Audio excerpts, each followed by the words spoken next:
ခံစားချက်ဆိုတာခံစားတတ်မှာမခံစားတဲ့ဘာမှမဟုတ်ခံစားတတ်သွားကြတော့လေဘာမှလုပ်လို့မရတော့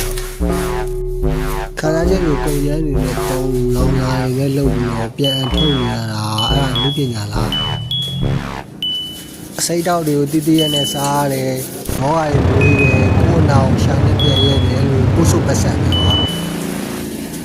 အတွေးတွေအမြင်တွေကကွဲလာလေးလေးလူတွေနဲ့ဝေးလာလေးလေးလူတွေကလေးလာလေးလေးအလုံးမဟုတ်ဘူးလို့အတိတ်ပဲမရှိတော့ဘူးလို့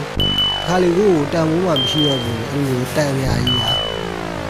အဲ့တန်ရာကြီးထဲမှာစောက်ဆရာလည်းမရှာလို့မရှိပြန်အားကြီးကခေါင်းထဲပါမျိုး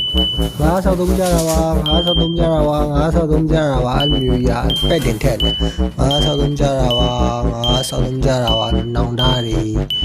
အများကြီးပဲစိတ်ပိုင်းဆိုင်ရာထိလွယ်ရှလွယ်ဖြစ်တာမာနတွေရှိတာအတ္တတွေရှိတာလှုပ်ရှင်တာတွေလှုပ်ဖြစ်ရှင်တာတွေဖြစ်ပြက်ကိုနဲ့ကိုလူပညာဆိုတဲ့အတ္တကြီးတာ